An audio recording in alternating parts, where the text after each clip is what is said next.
This is a demo on how to paint the board for the TicTacToe project. If you remember back, this was the painting that I selected by DC Ice. When looking at her painting, I'm looking to see what colors I need to start with, and that is what I want to put on my palette. And I'm going to do the background first. You always paint from the background to the foreground. Background was gray, and it had some blue in it. And if you notice, this was the color blue that was in the flowers and in other areas. So that's the color I'm going to put in and mix into my gray. A lot of times you can't see that blue color, but in the end, it'll help tie the painting together a little bit more.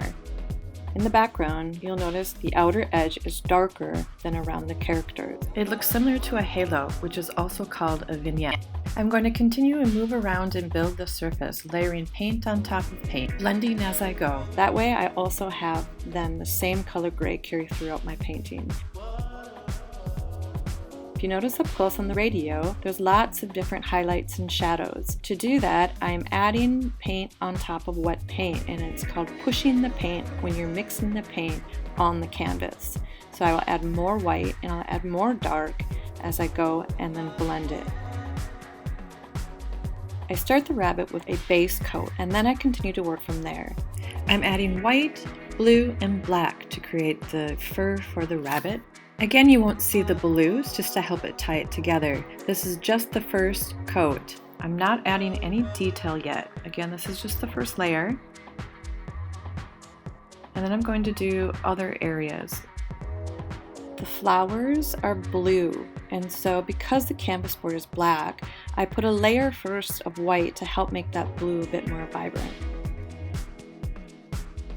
When doing the flags, to create the shadows or to create more form in the flags, to make them look real, I'm using green to de-intensify the red. Same with the flowers. I might use a little bit of black, but I'm de-intensifying the color with green.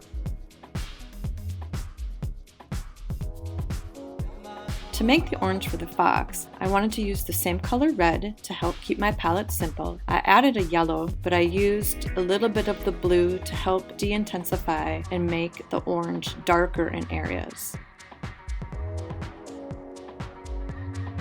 I create a variation of the orange by adding more blue and a little bit of black, or keeping the orange color that I made from the red and the yellow and adding a little bit of the blue and then maybe a little bit of white to create that fur effect.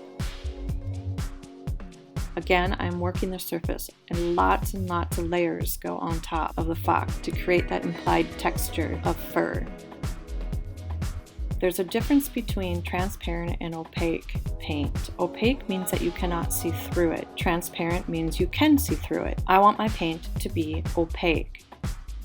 Detail is so important. The little detail goes a long ways in a painting. And sometimes it's just as small as just one little tiny mark that can add a lot.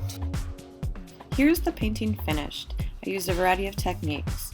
I used quite a bit of dry brushing painting throughout, especially on the top of the record player to give it some texture. I also used it in the grass, on some of the fur. On the radio I used some glazing to give a reflection as if the sun was hitting it. I also did some glazing for the stars in the background. Here are the paintings side by side. I think for the most part that turned out well. I'm happy with the end results, and next is to put on the TicTacToe lines.